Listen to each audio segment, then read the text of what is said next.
Be strong.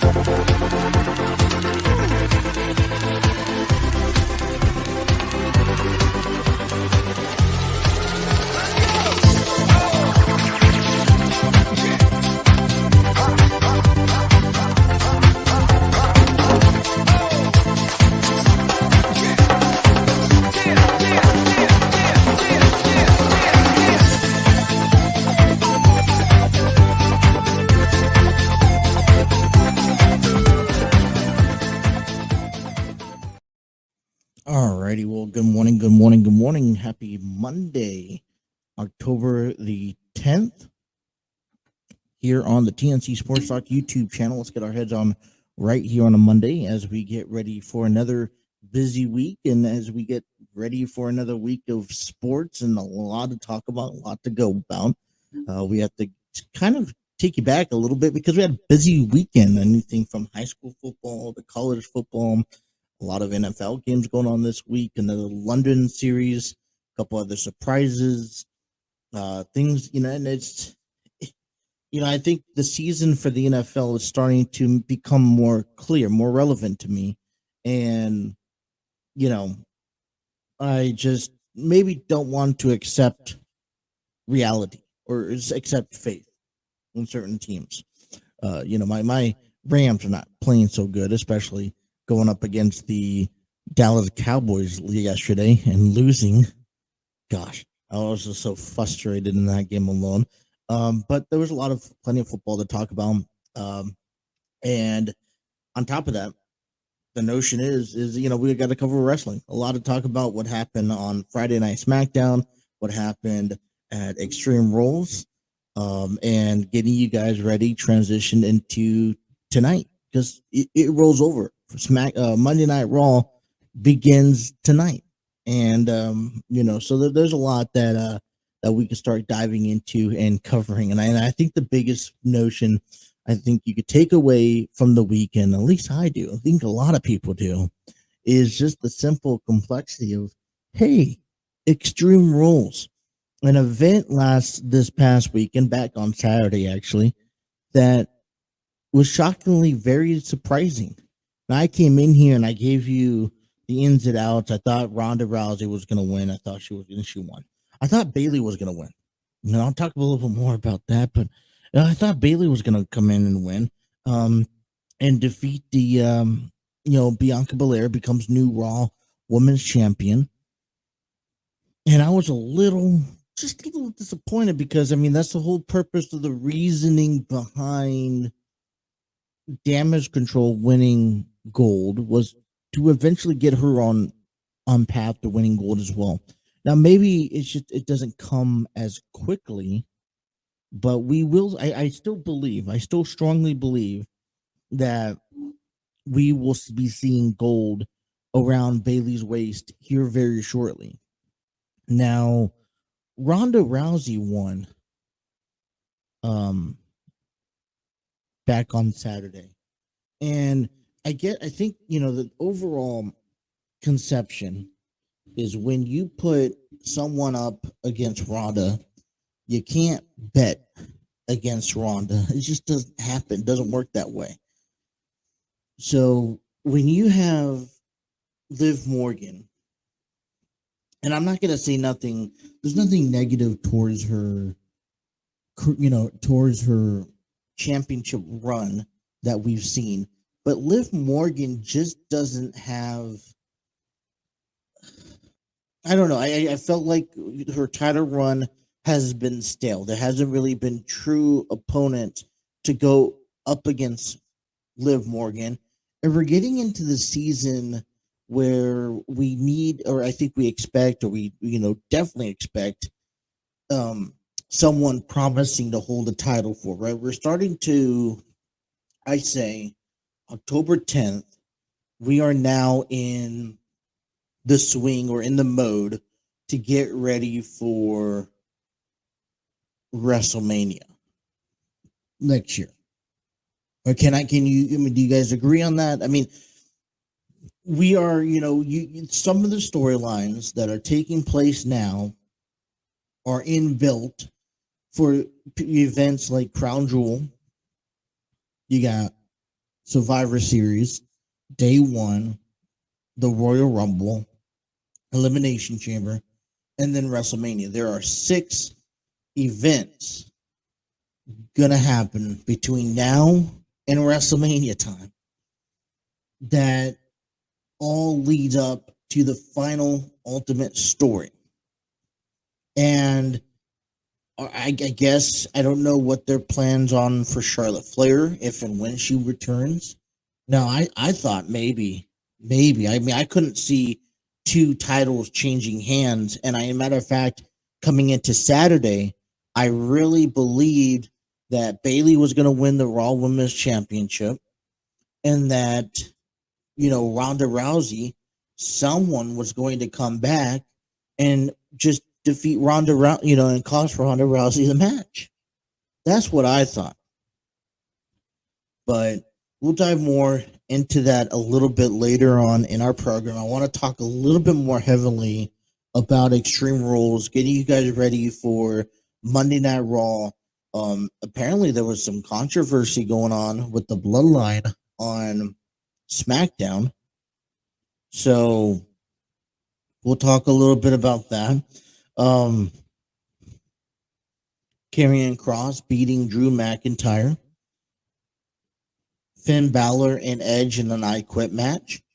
And for given what it's worth, I think it turned out to be a really solid match. I really enjoyed it. I was a big fan of the match, and everything that came with it. But I really thought that was going to be the main event match. Now, all weekend long, and for last couple of weeks, they've been teasing that Extreme Rules was going to be the release of the White Rabbit, right? What's been going on around on, in the WWE the last couple of weeks. And so I think a lot of people tuned in. It was kind of an incentive to tune into a WWE Premium Live. And there was plenty of reasons otherwise to tune into the event, not just because they actually had stipulations to the show, which I think shocked most of everyone else. But, then we had the privilege to see who this White Rabbit was going to be. And when you start crossing your T's, dotting your I's, and trying to figure this out, we could play the whole conspiracy game all along prior. And it could have been anyone. Now, you could hear the rumors all the time. Oh, this person's going to return, that person's going to return.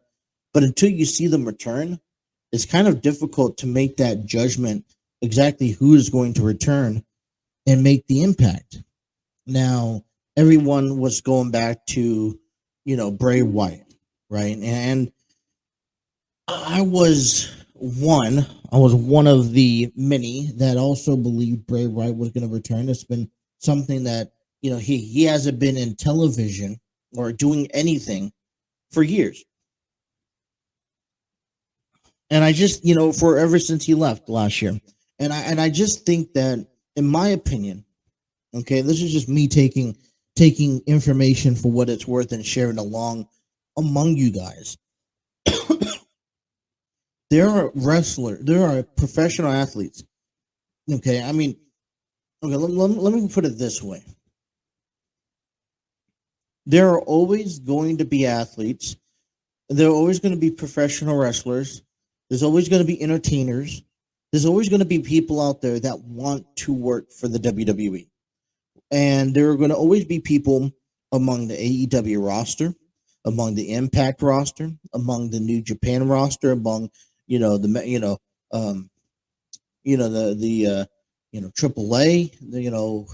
Lucha Underground.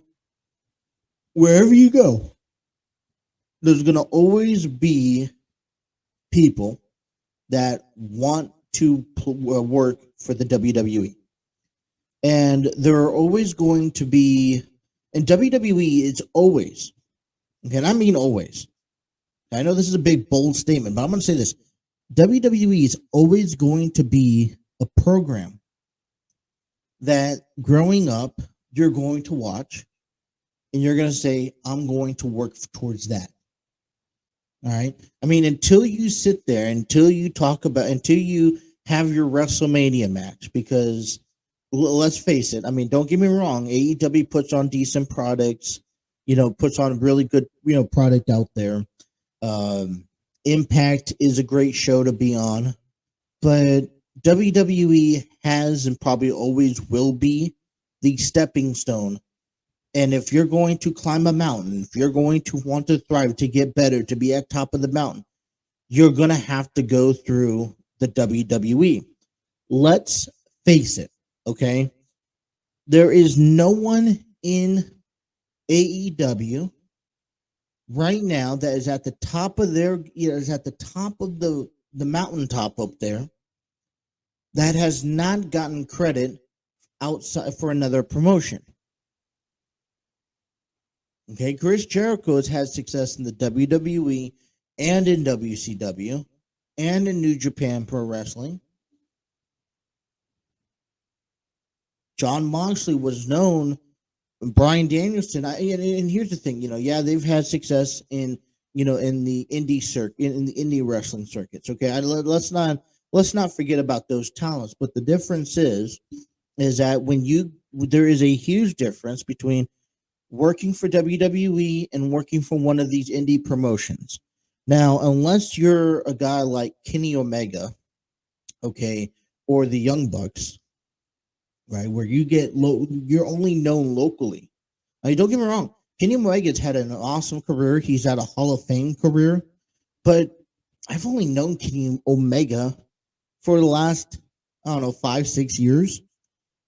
And even after knowing him, hearing his name, hearing him compete, and when I first heard him, there was rumors about him wanting to come to WWE to begin with, right? So it all relates back to WWE, right?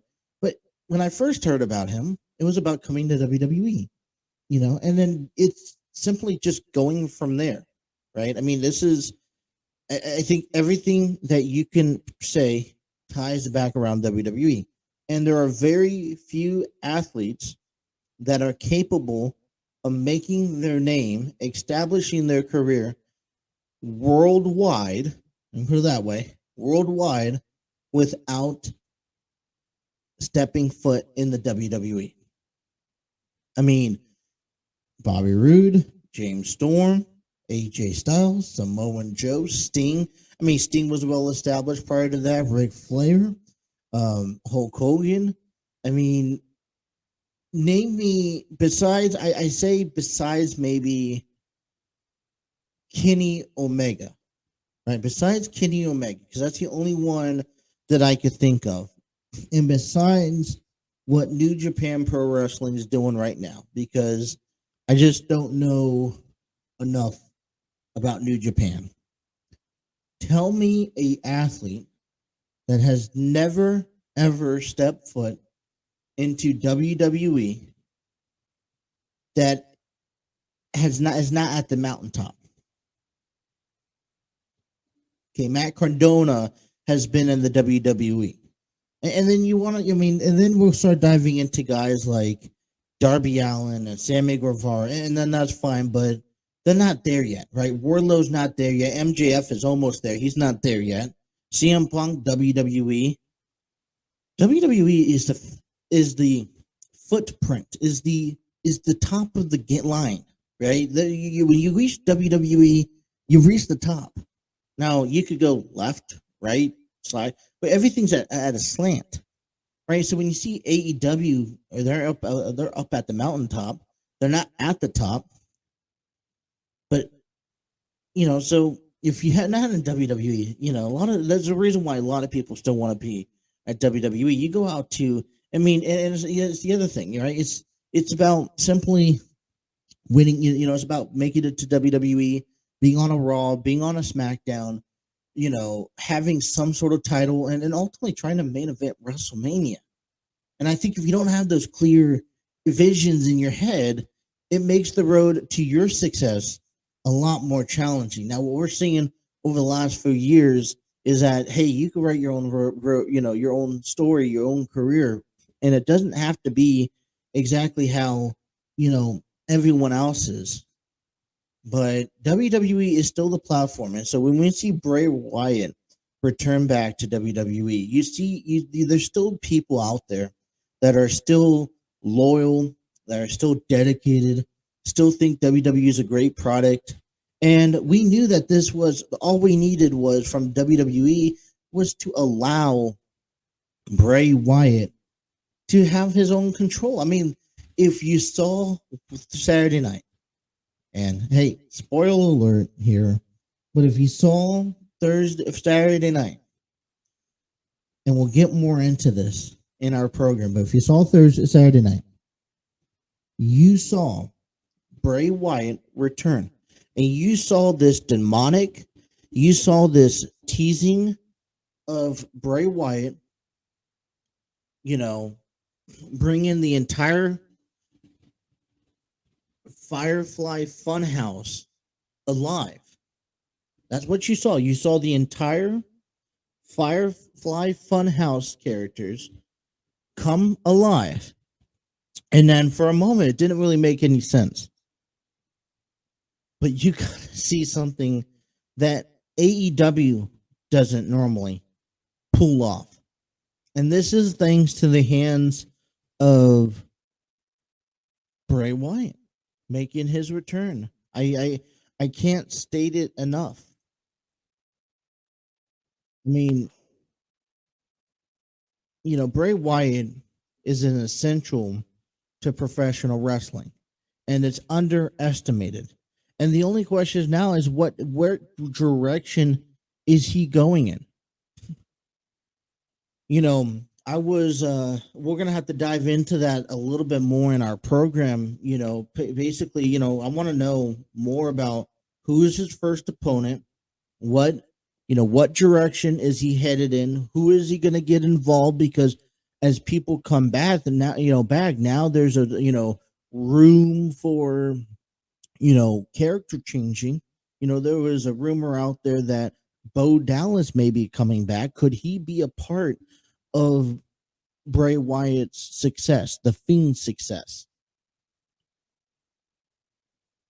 And what we saw on Saturday night is that, hey, the emphasis of the quotations, he got the whole world in his hands. I mean, everyone's singing along.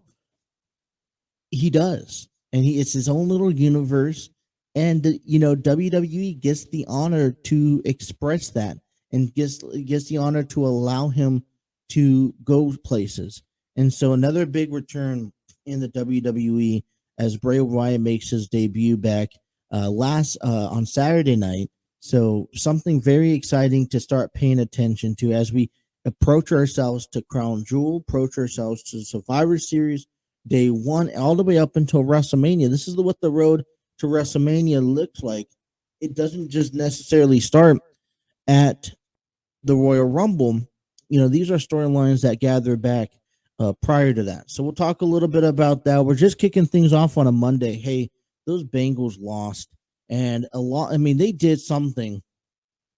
They did something that the Ravens did the previous week that cost them the victory.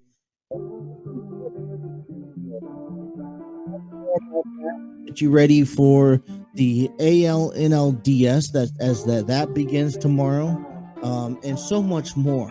We're just getting started here on a Monday. Thank you guys for tuning in to the Throw One with Justin, taking you guys up until noon right here on the TNC Sports Talk YouTube channel.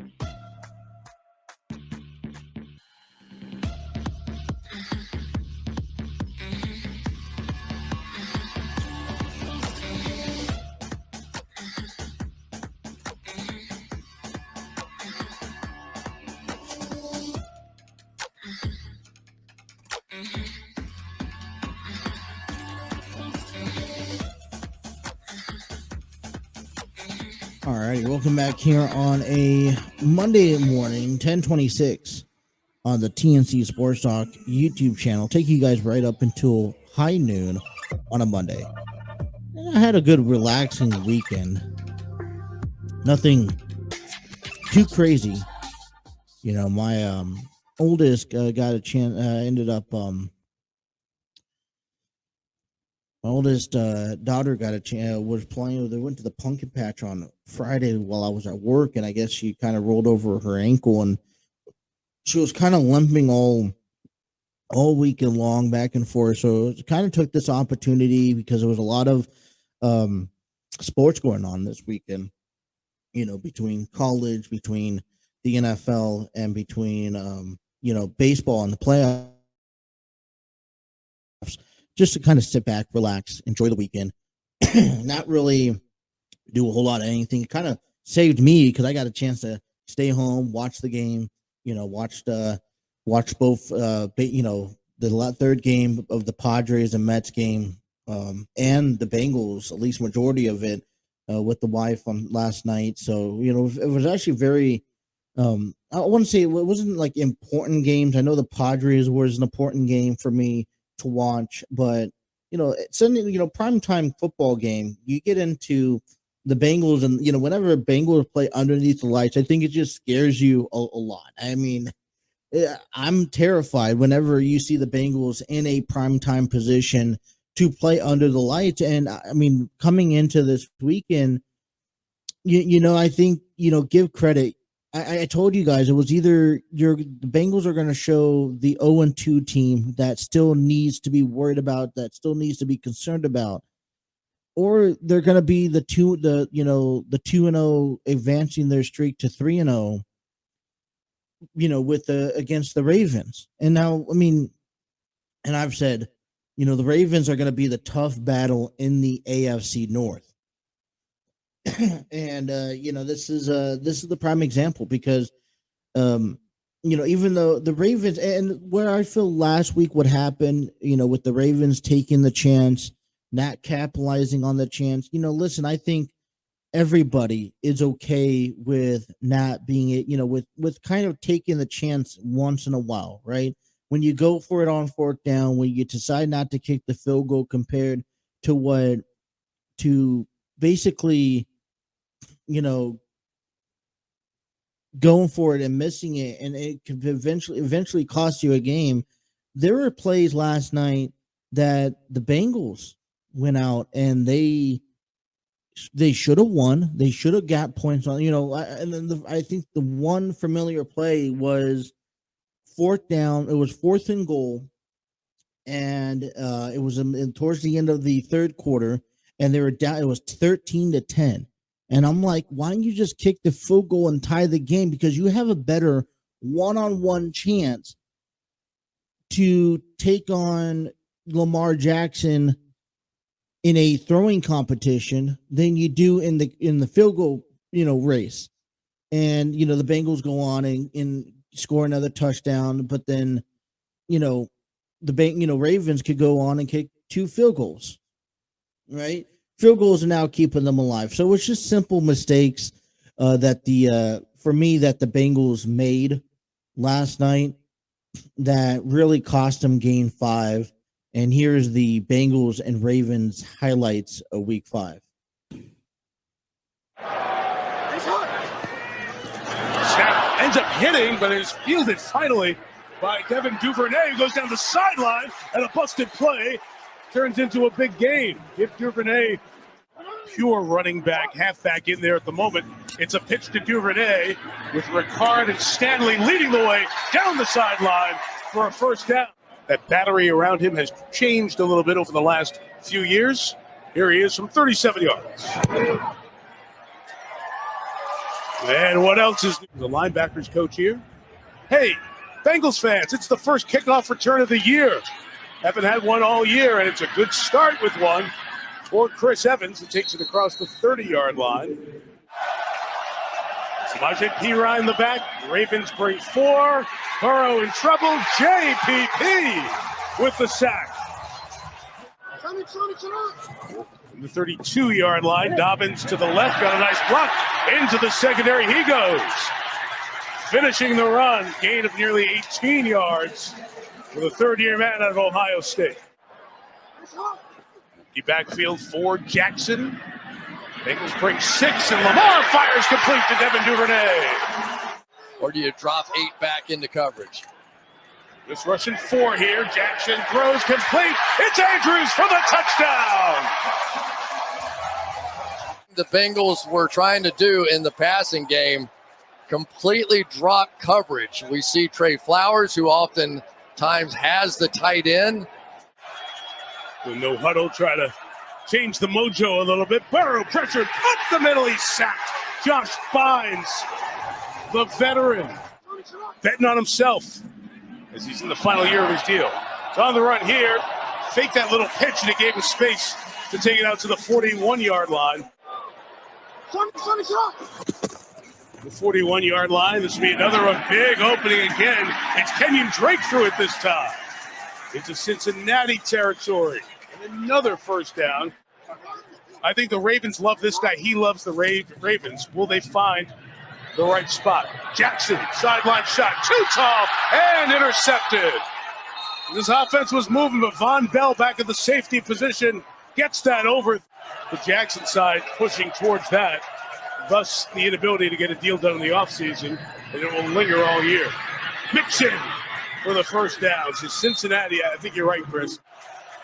Tyler Boyd, T. Higgins have not been targeted yet tonight. Burrow throws, it's complete. It's Mike Thomas with the catch. And on the run is Thomas inside the 35 to the 30-yard line. Friendly words back and forth. Burrow throws over the middle. It's caught by the former Raven. Hayden Hurst reaches for the goal line. In for the touchdown. Oh, that is sweet for Hayden Hurst. Welcome back to ball. First of all, this takes some time to happen. Nice job by the offensive line. But as soon as he gets on the other side of Josh Bynes, it is over. Now watch him finish this play. So 2nd and 8. And Jackson gets out of the pocket to his left and thrown down by Jermaine Pratt over at the. Maybe they have the terrific long leg of Evan McPherson. If they get in field goal range, and they do with that one, it's Tyler Boyd. First target of the night for the slot receiver, and he takes it to the 28-yard line.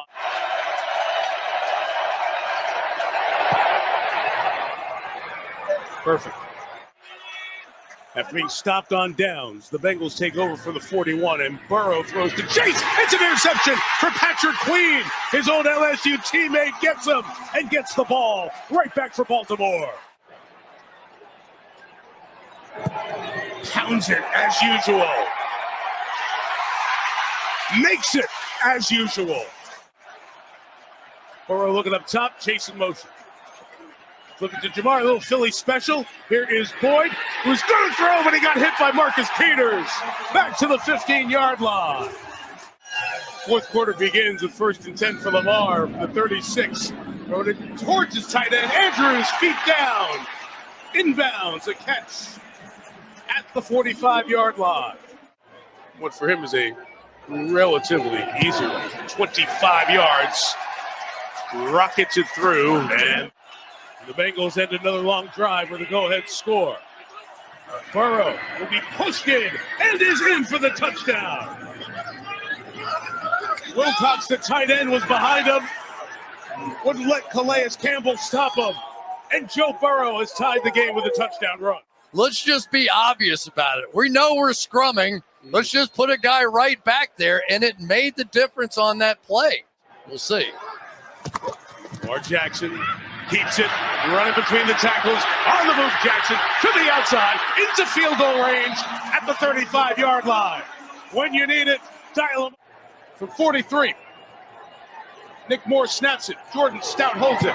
Justin Tucker wins it for Baltimore. All righty.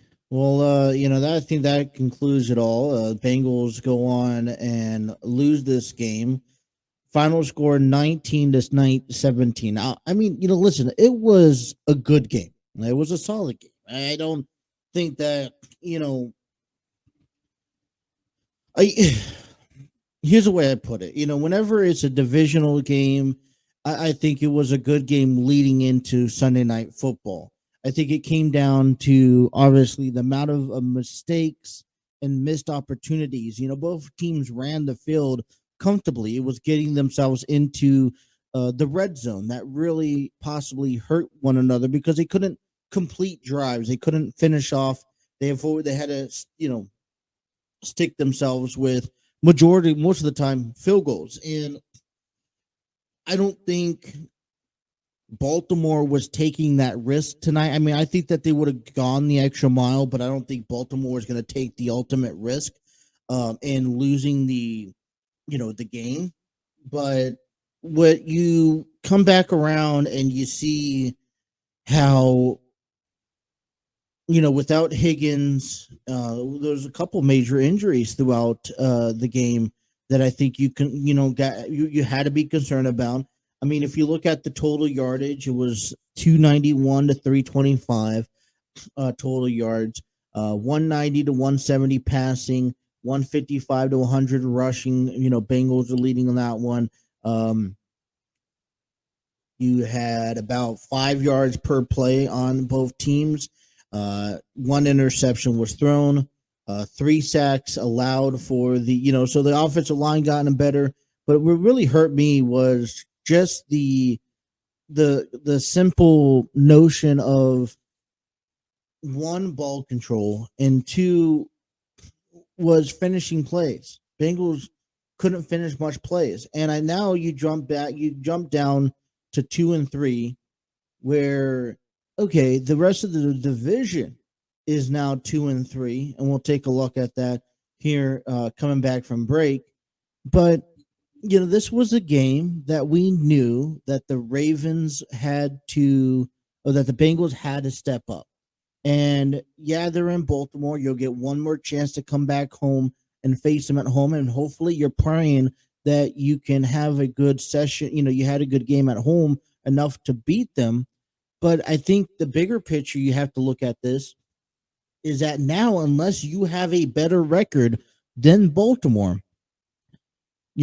Baltimore has one up on you. Okay, they have one more up on you because not only they beat you in a divisional series, right, the divisional game, but they also don't have an extra loss.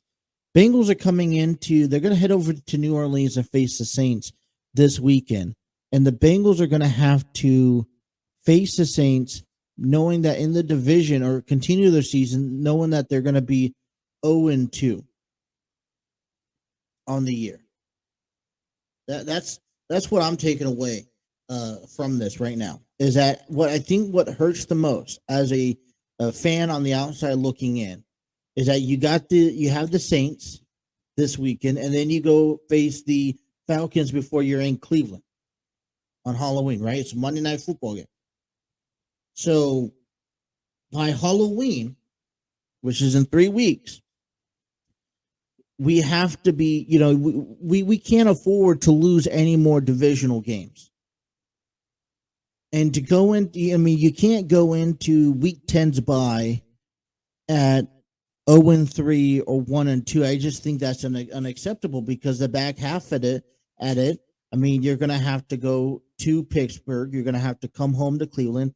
And the final game of the season, you're going to have to somehow find a victory. And that may be, and here's the way that it cuts down to it. All right. You got to still face the Chiefs. You got to still face the Buccaneers. You got to still face Bill Belichick in New England. All right. And then you got to go on and face the Bills, and you got to face the Ravens. It's not looking like a pretty schedule in the back end of the stretch. You're 2-3 right now. You're going to be facing teams like the Saints, like the Falcons, like the Panthers. And those are key games that are going to come up over the next 4 weeks. All right. You're going to have to win the next 4 games to put yourself in a solid position. 5-3, right? No, 6-3, sorry. And before you go into the bye, right? You have to be 6-3. You can't drop any more games, because then you're going to have to be lights out against Pittsburgh, against Tennessee, against Cleveland again, against Kansas City, Tampa Bay, New England, Buffalo, Baltimore. So A schedule that was looking like an easy walk in the park early on has turned out to be a struggle.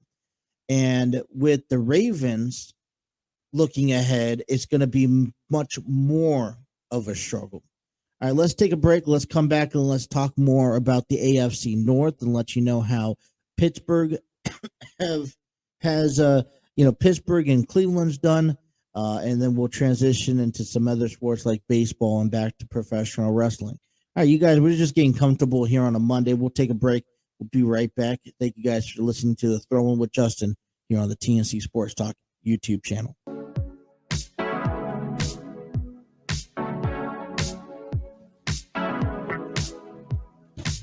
All right, 10:46 here on the Throw In with Justin, right here on the TNC Sports Talk YouTube channel. I'd like to give a big shout out and thank you to StreamYard Studios. Create your podcast, YouTube videos, host virtual business meetings, and even conduct interviews. Check out the free version today at StreamYard.com. StreamYard works wonders. You guys are looking to start your own podcast and whatnot, check them out. I encourage you. I really do. All right, a rough weekend in the NFL. I don't know. I wouldn't even say it was a rough weekend, but a couple of things that probably come out to surprise.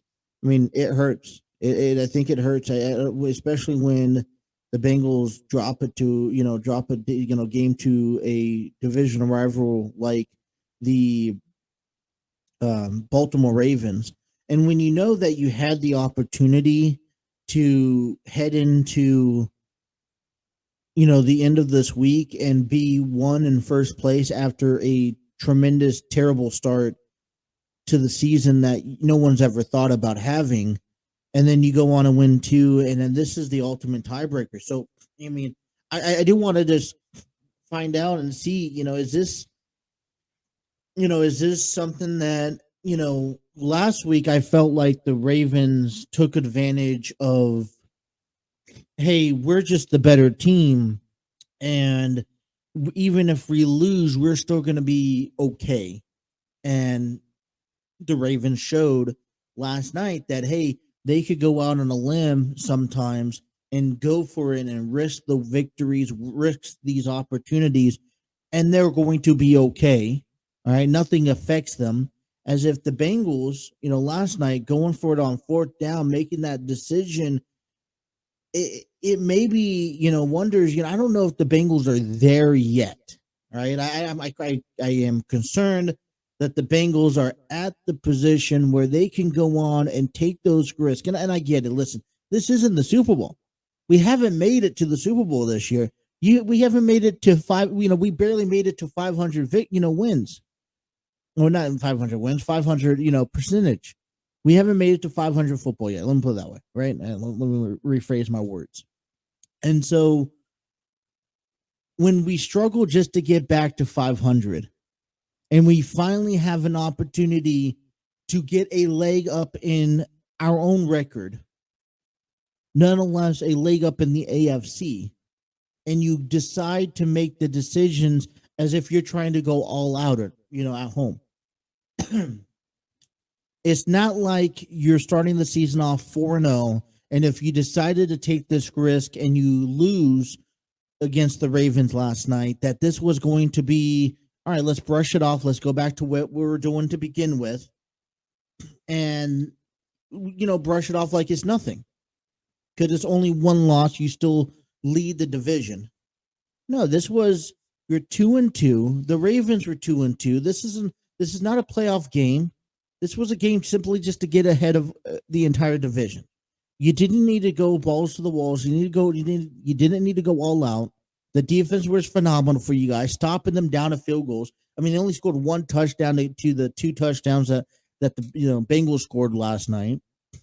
Held them to the field goal range, gave the team the opportunity, and I think you wouldn't have been different. Wouldn't have been a 20 to a 20-19 game if they decided to kick the field goal in the third quarter, to tie the game, period.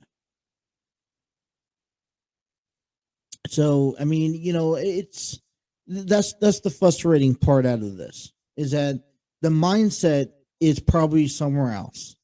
And I'm not saying that they should never attempt to go for it on fourth down or in those situations. They're just not in the position right now where the offensive line and just the offense in general is banged up, and they're not at the greatest. Joe Burrow seems to still be lingering around trying to get back to himself. The offensive line that we spent the entire offseason in developing and working with and building, that's been shot down. Another injury to the offensive line. And you question those decisions, and a decision like that cost you a win could eventually cost you the playoffs. And now you look at a team, and you're giving the Baltimore Ravens the sense of, hey, we're in the we could beat the Bengals this week. We could go on and beat the Bengals at the end of the season. You're giving the notion, like, to the Steelers and to the Browns that, hey, come in and you could beat us as well. So you're really you're feeding it into the division, and a division where you really don't have much room to move. The only undefeated team there is right now after 5 weeks of football is the Philadelphia Eagles. And probably a team that probably shouldn't be, 5-0, or is the Philadelphia Eagles. A team that will be looking out for them is as they beat the Cardinals 20-17. The Cowboys beat the Los Angeles Rams 22-10.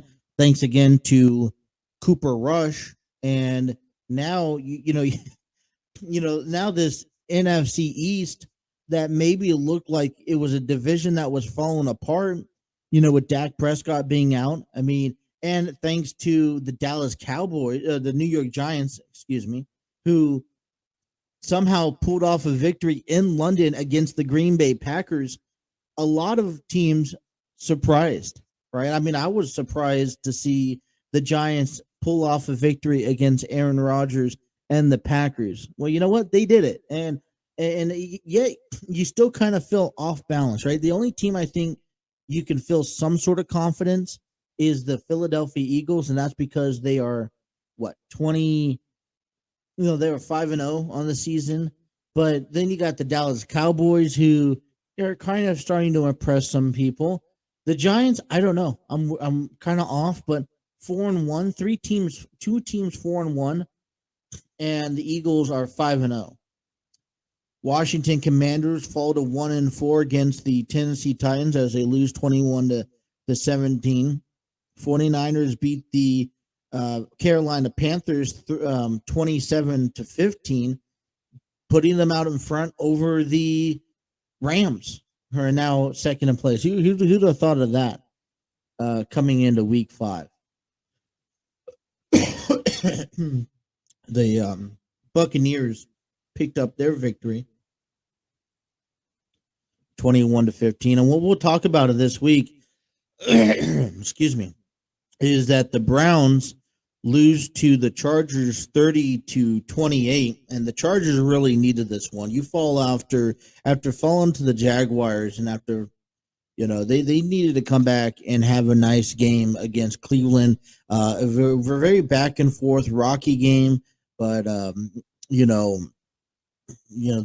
need to battle it out because listen. You come into Sunday Night Throwdown, you show, the Monday Night Football, where the Raiders and the Chiefs will do battle that at Arrowhead. And, it's in the AFC West is the chase to the Kansas City Chiefs, right? You are battling to go out there and face the Chiefs, right? See if you could get one ahead on Kansas City.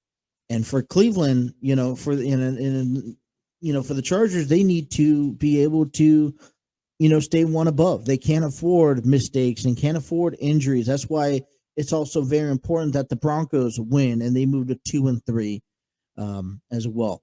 The Pittsburgh Steelers lose just terrible. It was just a terrible loss, 38-3 against the Bills. Kenny Pickett. There's some controversy. We'll talk a little later on this week with the Bills hitting Kenny Pickett as he was sliding in the head, and it caused a big Steelers and Bills fight.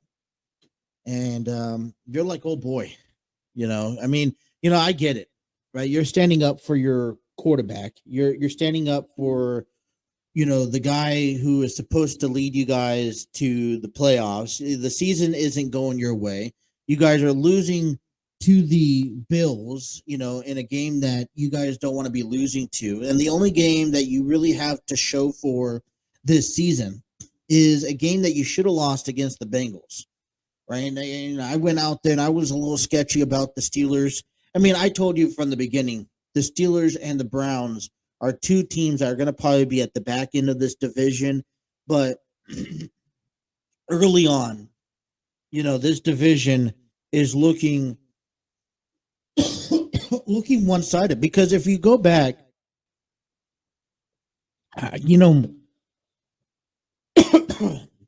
excuse me, morning mucus in my larynx here. But if you go back and you look at the how this division's turning over, you don't expect the Browns to be any good this year. You don't expect really much to be the Steelers to be any good, although maybe win 6-7 games on the season. You really expected it to be the Bengals and the Ravens, and that last night was a first image of, hey, it's going to be the Ravens, right? The Ravens right now hold immunity over the entire division. Right now, the Ravens are, they're comfortable. They are very much so comfortable, and they're going to cruise control to an AFC championship if the Bengals can't get their offense correctly, acclimated. So, I wouldn't, would you be surprised if Steelers got a little bit emotional defending their new quarterback, especially with all the NFL protocol concerns headed your way, right? They're still undecisive of how Tua's concussion, finally sparks new conversations. So it is very much so I just say it's very much so open. I mean, the Ravens are the only consistent team I see in the AFC North that are battling and winning and fighting for a championship spot.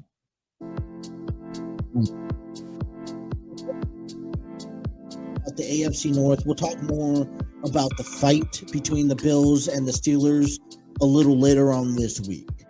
We're at the end of hour number 1. When we come back, the MLB playoffs are in full swing as a wild card week concluded last night between the Padres and Mets. I'll get you highlights of that. Also, Extreme Rules. The Bloodline on SmackDown starting to fight with each other. Ironically, how we've been talking about this from day one, and the main event between Matt Riddle and Seth Rollins. Still more to come. Hour number 2 coming up next. You guys are listening to the Throwing with Justin right here on the TNC Sports Talk YouTube channel.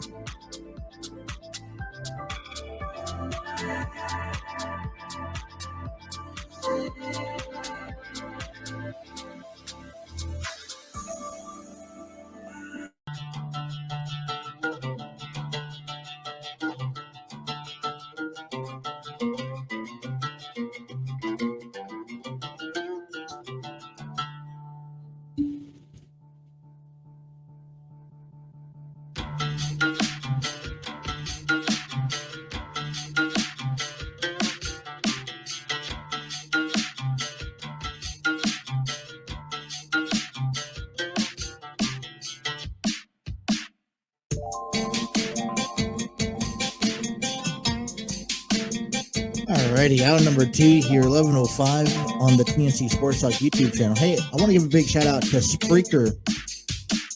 And if you missed any episodes or any segments of the throw-in here, weekdays, you guys can be sure to check us out and download us on the road. Take you guys wherever you go, whether it's at work, whether it's at home, whether you guys are driving.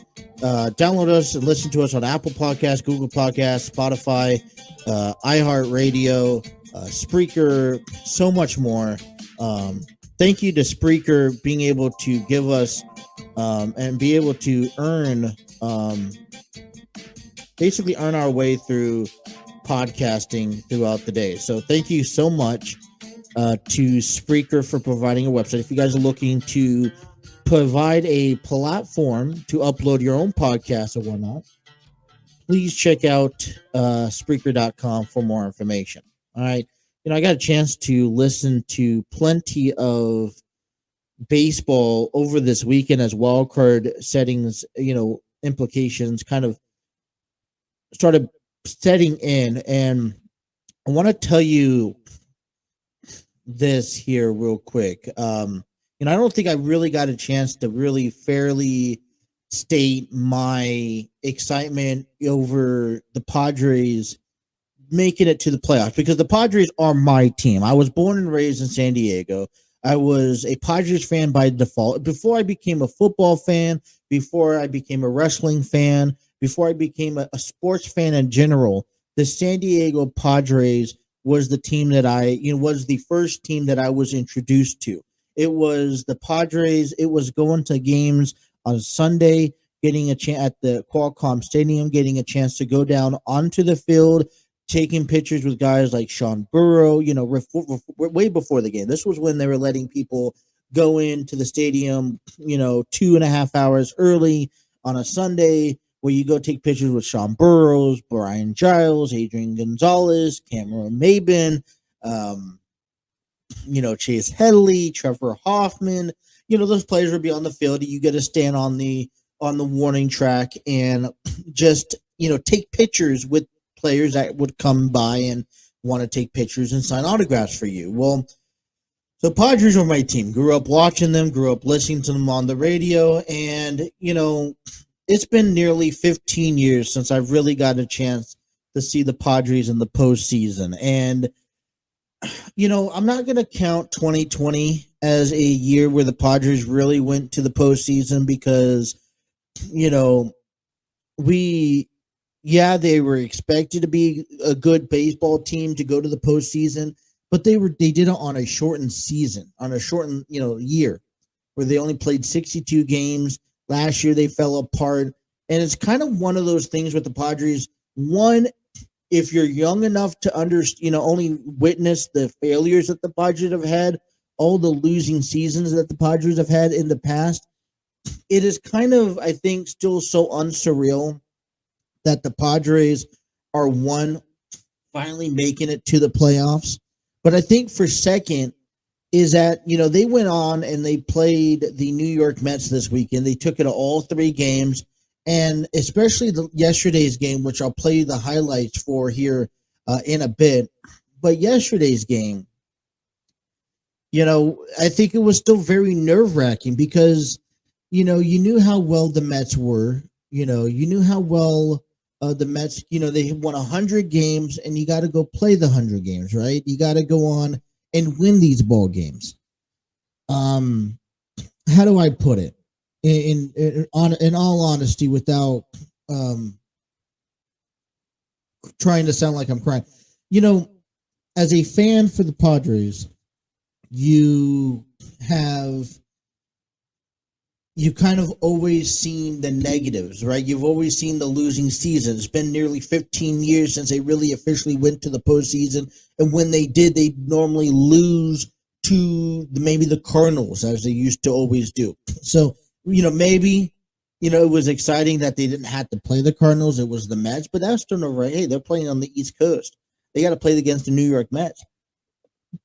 They got to play against a team that wins 100 games. And so it was nerve-wracking to see the Padres in the postseason for the first time after 162 games. And I think also what's very nerve-wracking is what they have awaiting for them. So let's get down to the Mets and the Padres. Game 3 of the wild card, the only game in baseball that went on yesterday. Here we go. Joe Musgrove is a big dude out there on the mound. 29 years old, 6'5", 230 pounds, 3 years with the Pirates. Signs a 5-year, $100 million deal. Is an all-star this year in front of not only his family, but all the people he grew up with back home in San Diego. Lindor lifts this one.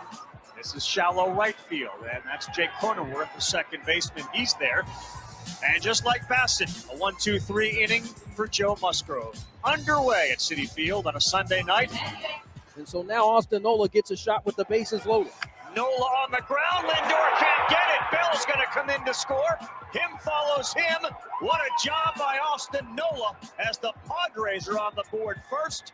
It's 2-0. 2-out walk here for the Padres as Trent Grisham comes to the plate. Runner goes. Kim. Throw down.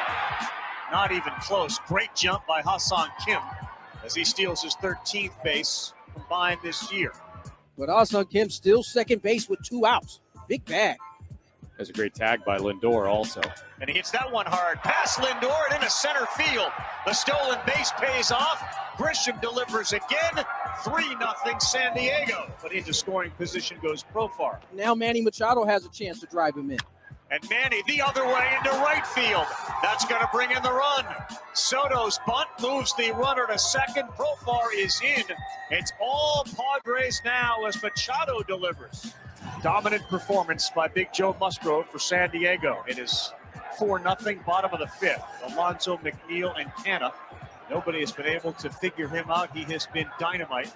Alonso, though, will break up what would have been a no-hitter. That's the first hit for Pete Alonso and a shot into right field.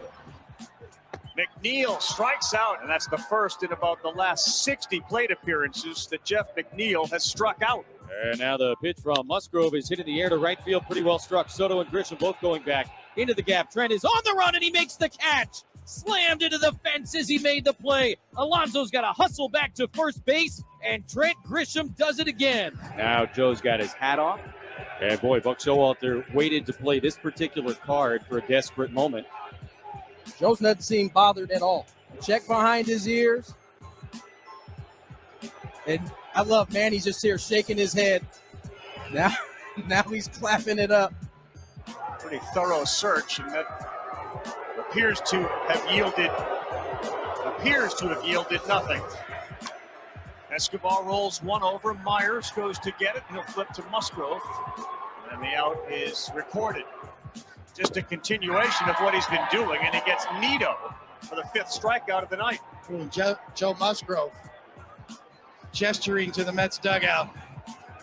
Nimmo hits it hard to right. Soto turns around, and he makes the play. Ball stays in the yard. Musgrove one more time looks over at the Met bench on his way back to his. They're booing Musgrove. Might have just put his hand up to his ear as well. He is A-OK. Using Edwin Diaz. This is not the way Buck Showalter intended or hoped to have to use him here tonight. But this is the moment for the Mets if they want to try and stay in this game.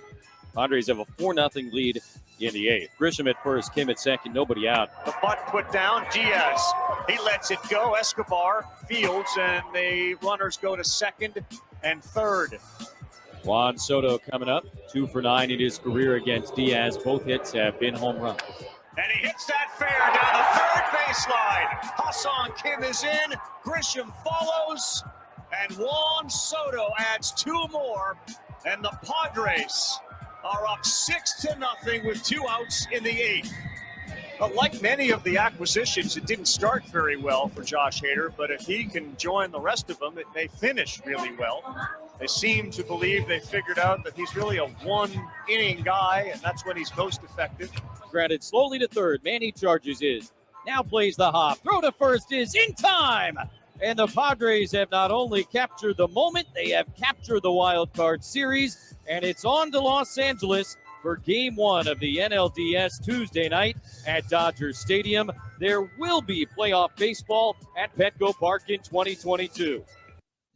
Alrighty, so there you have it. There will be baseball at Petco Park, and yet again, it's still unsurreal moment. Maybe because I don't know. I'm not in San Diego because it's also the environment, right? The environment that you take in during these moments. Reason maybe why the Super Bowl felt more exciting was because the Bengals were a part of it, regardless of the win or loss that they had last year. And so for me, it was exciting. And I think that's maybe the notion that goes around, and now New York is going to feel salty and not salty, but now they get to turn their attention towards the Yankees as they get squared underway against the Guardians in that 5-game series. So, I don't know. Hopefully, maybe I get into it, but then a whole nother headache occurs, and they mentioned this throughout the broadcast last night as I was watching, and it was more so of, hey, listen, it's not about how who had the better record in the season. It's about who's on the hot streak now. And the Padres had those 3 key games against the Mets to get on to some sort of streak. And hopefully that just carries into LA and face the Dodgers, because the Dodgers have plummeted and has destroyed the Padres. And I think that's what, builds your nerves even more over the next week, because it's a 5-game series. And it's about, okay, how are these teams, how will the Padres handle the Dodgers now? You get 3 on the road, 2 at home. If you got to go to 5, 2, 2, and 1. And so how the National League is going to play it, I just want to, I saw this. So I was like, all right, let me give you what they were putting out there. Starting tomorrow, all 4 teams will play starting tomorrow. The Padres will be in LA. They'll be playing at 9:37 p.m.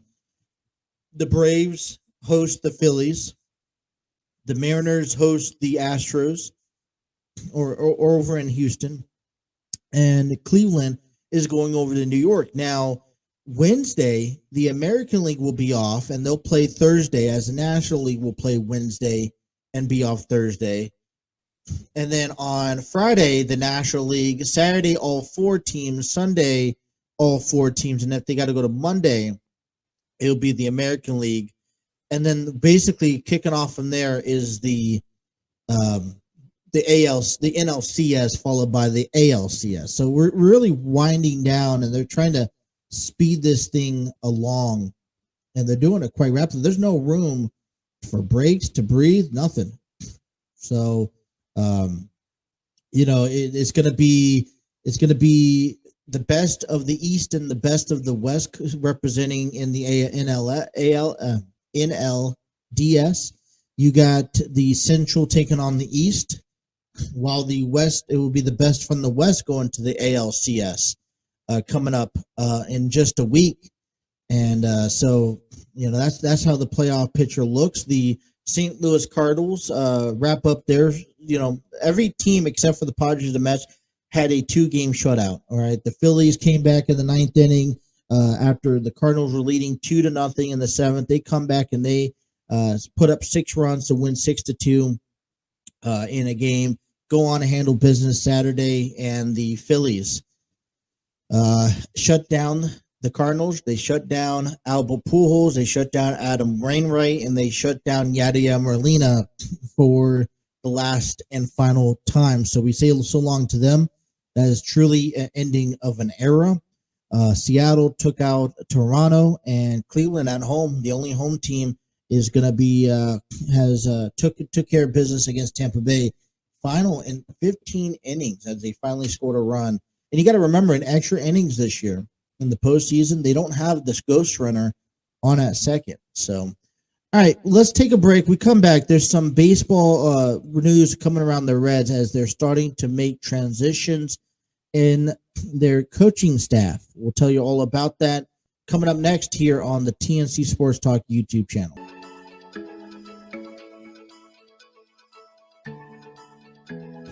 Alrighty, let's come on back. Let's keep on going here as the vibes are doing good here on a Monday. I'm going to try to do a 9 to 11, did a 10 to noon today. kept on hitting that snooze button. I was like, you know what, man? I'm not going to do a show today, but I really have to because we can't miss the sports world on a Monday morning, especially after everything that has kind of unfolded after a big week. You know, there's a lot of things I wanted to cover, but we're not going to cover. We're going to cover more of it tomorrow, as we just simply, man, we don't have enough time, right? Extreme rules. There's a lot of I want to get to the extreme rules still. But listen, hey, you know, we are still a local Cincinnati sports station, you know, radio, network show, host, whatever. And, you know, Cincinnati Reds, we come right back down to it, right? I mean, it's been a week. Season's ended. Playoffs is now here. And the Reds are not waiting to start making changes and stuff to their lineup and to their roster. And coming out over here from Mark Sheldon back on earlier this week is that the Reds decided to part way with 5 members of their coaching staff. And, they're going to bring back David Bell for another season. And here, I think here's where I stand here on this entire notion is that David Bell, listen, okay, we're going to come back and we're going to come out here and we're going to change your coaching staff. And we're going to hopefully develop better coaching staff for you. And I think a part of it's going to be, all right, well, it's going to be up to you to execute with what we have. And if you don't, how many years do you put on David Bell? And I guess my biggest, thing is, it's going to be probably more so. Okay, well, how much of it was David Bell's managing skills that really put the Reds behind? Because it wasn't. All right, let's take a look at this way. Because it wasn't the players that were being put on the field. The manager, David Bell, has the ability to manage the 26-man roster, 26, 27-man roster, whatever, that he is being given. He has to manage them in a baseball game. So if you're giving him players that just simply can't play, right? I mean, he's putting Hunter Strickland out there. You picked him up under free agency. That didn't work. You go put out Joey Votto, and he's underperforming. You go put out Mike Moustakas and Jonathan India, and they're underperforming. And these are your key guys in your lineup, in your roster, and they're underperforming. So what else more can you do? I mean, you don't have a choice but to put Luis Cessa in the ball game when you don't have a Luis Castillo, right? Or you don't have a choice but to put, but to have a less out, not a substantial outfield because you don't have a Nick Castellanos or a Jesse Winker. So overall, how much of it do you really want to sit here and blame the coaching staff for not having the team that they need to be put together with?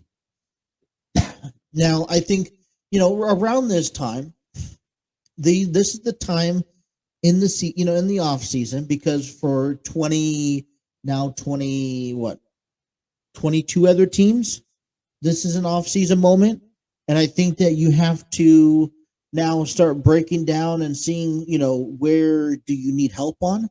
And with everything, and right now is the time to take care of your managers, right? Your coaches. So David Bell is going to return this season, and he's not going to be joined by 5 coaching staffs from last year. Delino DeShields as the first base coach, running coach, hitting coach Alan Zinter, bullpen coach Lee Tunnell, advanced scouting coach Christian Perez, and assistant coach Rolando Velez. They will not be returning this season.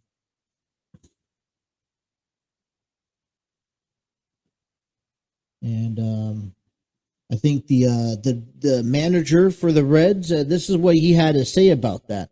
We felt, this is coming from Nick Kroll, we felt that these are the right changes for new voices in different places. We struggled in certain areas this year. We still need to make improvements, and we thought that those were the right changes to make. Well, I'll tell you this. Yeah, I don't know if these are the right choices or not. This is obviously under restriction for the Reds organization, but this is a start.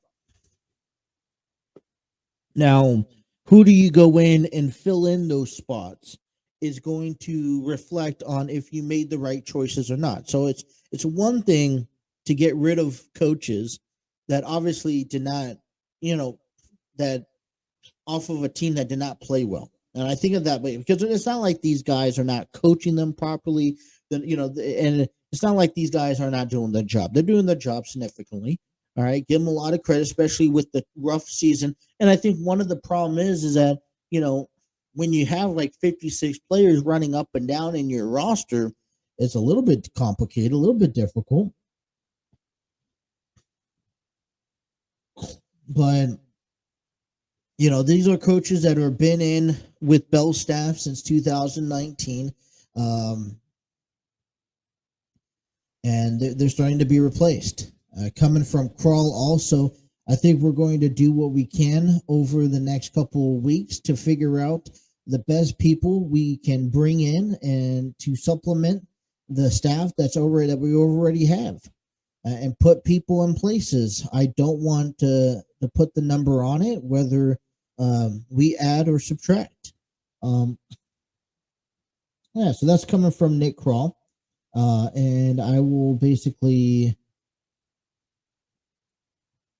we want to be watching this, right? Obviously, I don't know. So what do? Do you bring up coaches from the minor league system up to the majors and give them the shot? I think if you're looking to be a penny pincher, that you do that, right? Save some money by bringing coaching from the minors and giving them a promotion.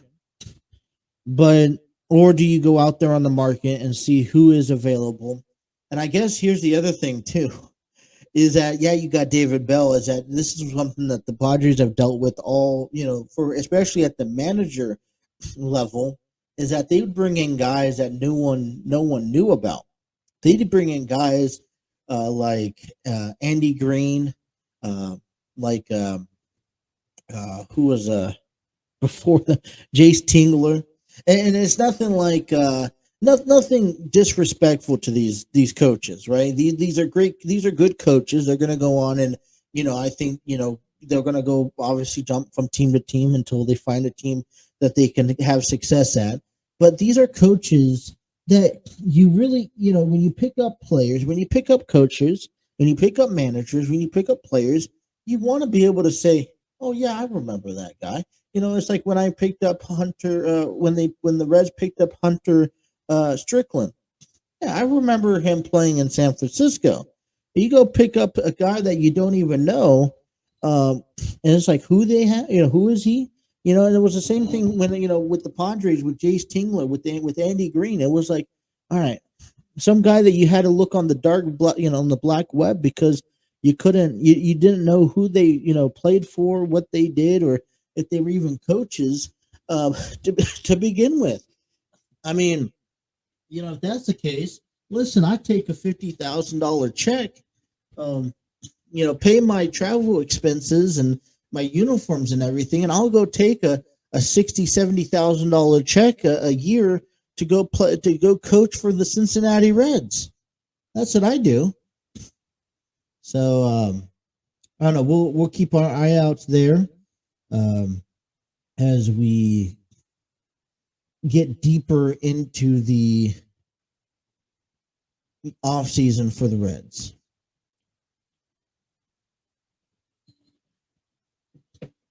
So, but Right-handed pitcher also Robert Duggar refused to outright assignment, and he elected free agent this year. I think that's another thing that we're going to see this season for the Reds as we get into the off season. We are going to see the players that want to stay in the Reds organization and the players that don't want to stay in the Reds organization, and the players that have the opportunity to get out of the Reds organization, then they're going to go do that, to be honest. And I say that with the all kindness, but at the same time, there are players out there that want to succeed. There are, and I'm sure that Mike Moustakas, Joey Votto, and Jonathan India, among others, that want to succeed next season. And sometimes you're going to have to opt out and take your chances at going with another team to give yourself a winning ball club. Now, hey, on my list, I'm not putting Pittsburgh on there. I'm not putting Miami on there because, they're sellouts.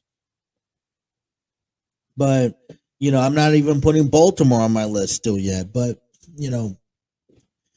it's going to be a tough few months as we deep dive into the offseason for the Cincinnati Reds. All right, let's step away. Let's come back and let's talk you back more about Extreme Rules. Let's get you ready for Monday Night Raw as more still accomplished. Hey, what do you guys think of the fight pit match between Matt Riddle and Seth Rollins here? We'll talk about that and more as we wrap up a Monday show here on the TNC Sports Talk YouTube channel. .44 here on the TNC Sports Talk YouTube channel. We will be back again tomorrow from 9 to 11 talking about the highlights of Monday Night Raw, getting ready for the playoffs as the ALDS begins tomorrow, as well as let's not forget about the whole NFL week 5 concludes with the Raiders and the Chiefs tonight at Arrowhead Stadium. And I'll say this, Arrowhead game, man, can't vote against Patrick Mahomes. Want to give a big shout out to Epic Dimmicks Down, the proud music displayed, royalty-free music being hosted here on the TNC Sports Talk YouTube channel. Discover your world's artists, composers, and bands. Find the perfect soundtrack and give your social media accounts music they deserve. Epic Dimmick Sound is a royalty-free music link. For more information, check out epicdimmicksound.com. Alrighty. Man, we're just wrapping up a week, and we're excited. I'm excited. Hey, listen, we should be excited because WWE Extreme Rules really kicked it off. All right. I mean, I'm not joking with you.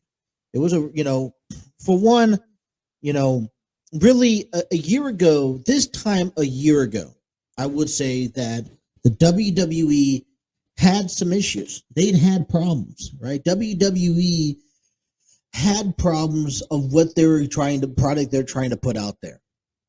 And as we come into Extreme Rules, like I said, 6 premium live events before WrestleMania. That's 6 months. And we're trying to start getting ourselves wrapped around storylines, and storylines unfold.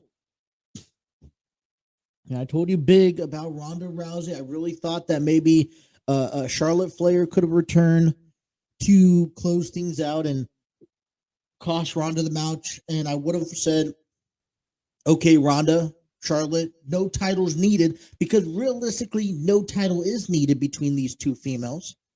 They could have had a one-on-one match at Crown Jewel. That would have been exciting for me. I would have wanted to go in and watch that. But we didn't see that. And I would have also sat there and said, hey, Dakota Kai would have won the Raw Women's Championship back on Saturday night, beating Bianca Belair. Now, let me ask you this, because I am worried about this. And maybe we can answer this over the next few weeks. Other than Bayley, what other attractive opponents that you really think could come in here and win the game, beat Bianca has she really faced? What type of stepping stone or image has Bianca Belair put this Raw Women's Championship on?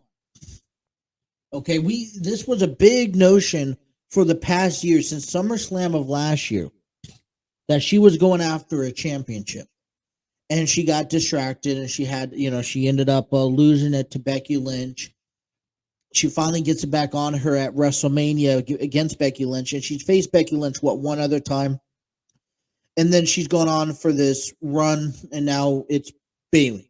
And I believe Becky Lynch and Bayley were the two most really big names in the women's division that's really emphasized and put emphasis on this championship run that Bianca's on. And the same thing could be said to Liv Morgan. It starts and it ends with Ronda Rousey. But in between there, what type of matches did both of these champions have to really elevate and to spark up a title run career? I'm going to tell you right now, I can almost promise you that these two title runs that both Liv Morgan and Bianca Belair have had, especially Bianca Belair, as it continues, it's going to be erased. And I'm not going to say erased. I don't want to say it's. I don't really want to say erased, but it's going to be just not. I don't know. I wouldn't remember Liv Morgan title run.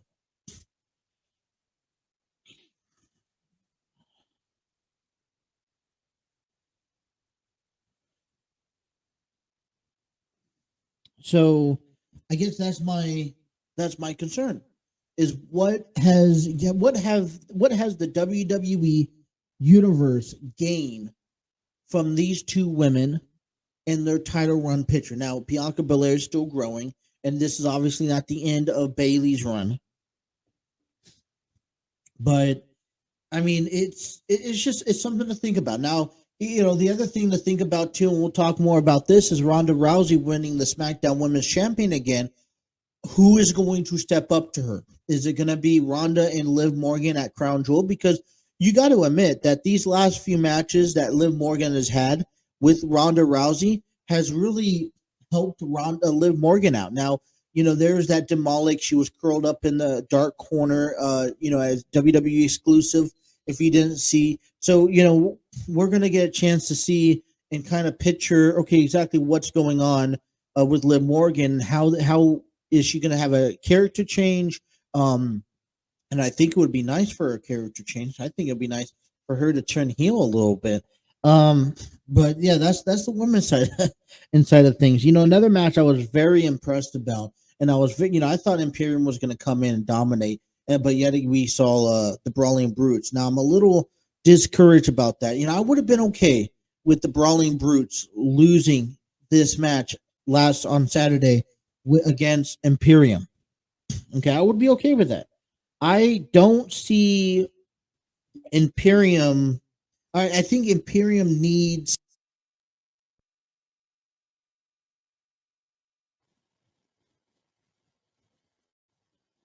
All right, I think Imperium needs this victory. I had a little. I readjusted my headphones and I hit the mute button by mistake. But I think Imperium needed this victory. And one thing that we'll talk a little bit later on this week is the combination of how many team fractions are on SmackDown alone. You got Phantasma, you have Imperium, you have the Brawling Brutes, you have the Bloodline. That's 4. And it is kind of funny that you go on and say that just on SmackDown alone, that Phantasma comes out and say, hey, we're going to run the show from now on. I think that's a little funny. I think that's a little hilarious if we press the laughter button there. But overall, I mean, I think I felt that the Imperium would have significantly done better by winning this 6-man match that they had here. Karrion Kross beating Drew McIntyre. I can see Karrion Kross having feuds with Sheamus, Gunther, some really physical matches. And I told you guys back on Friday that this was going to be a match that both men, that Karrion Kross, that, both men were going to just go to war with each other. I honestly thought this was a better match than Matt Riddle and Seth Rollins. But the reason I thought this was a better match is because you also knew that Scarlett was going to interfere. And boy, did she interfere, costing Drew McIntyre the match. Obviously, I mean, you can see this match carrying it out through, and I guess I'm going to speak over myself because you just start clicking pieces together. How can you not put Karrion Kross and Drew McIntyre into War Games? War Games coming up in 2 months. How can you not? I mean, I know Crown Jewel is coming up in a few weeks. You got to have matches for those. But how can you not talk about Drew McIntyre, Karrion Kross getting inside War Games?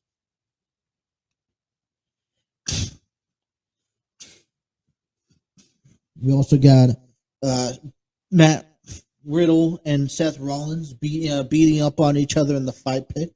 Not as much as I remember it as it used to be. Maybe because it wasn't a darker setting. But you know what? And the way that it was very physical. Okay. I think that they made it a little bit more physical than what it should have been.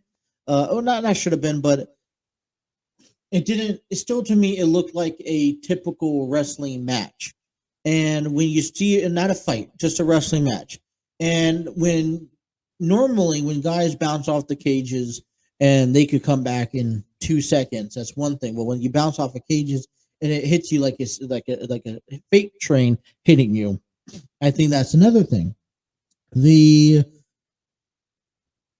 way it ended with Seth Rollins tapping, I think that's a little, I was anticlimactic. I don't know why they had Seth Rollins tapping.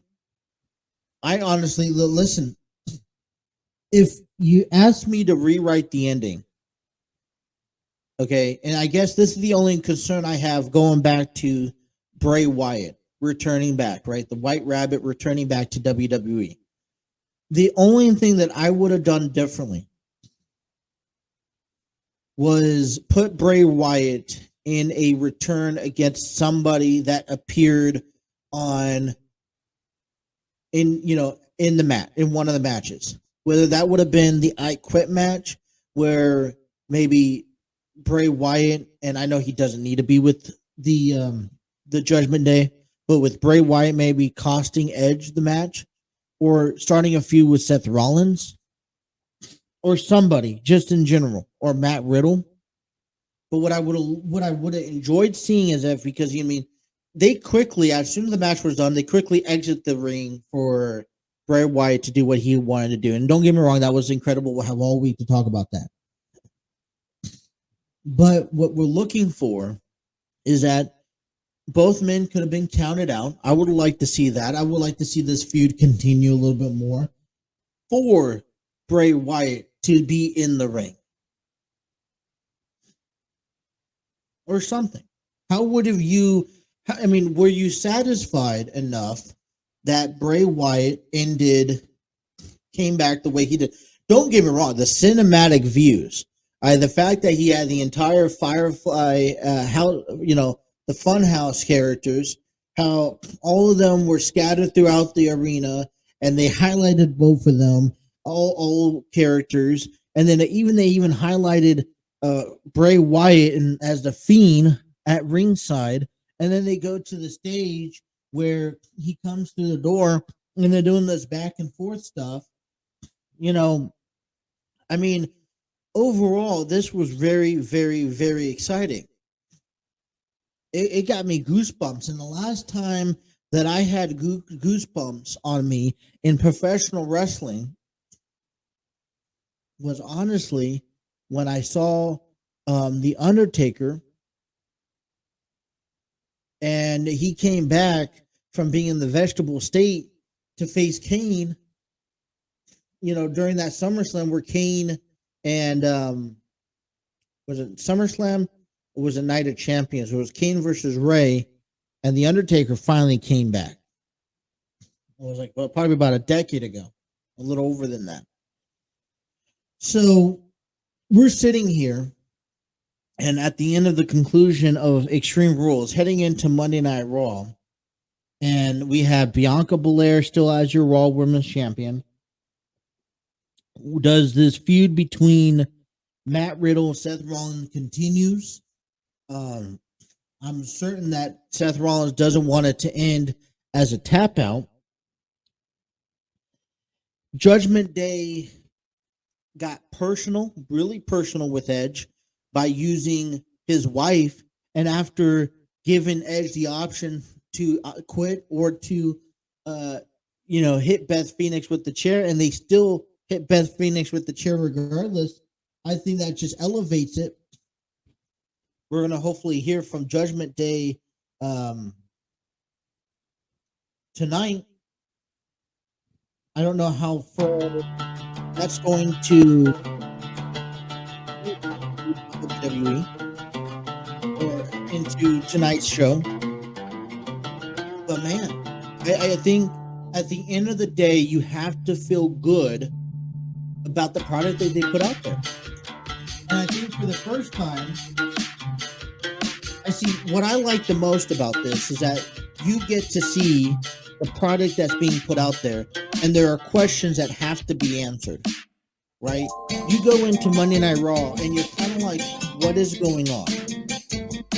Is the feud over with? Okay, how is Edge going to respond? Is Matt Riddle and Seth Rollins done? What's next for Damage Control? And these are good questions to ask because the curiosity killed the cat, but it keeps WWE relevant as they make a big statement to AEW. AEW has their own conversations. We'll talk about that. Hey, 2 hours have come and gone. I want to thank everyone for tuning in. Hit that like, share, and subscribe button where you guys are watching us on Facebook, YouTube, or Twitter. All right, come back tomorrow. We'll kind of bring down some more college football for you guys. Wrap up NFL week. Get you guys ready for some baseball. And let's talk about what happened on Monday Night Raw.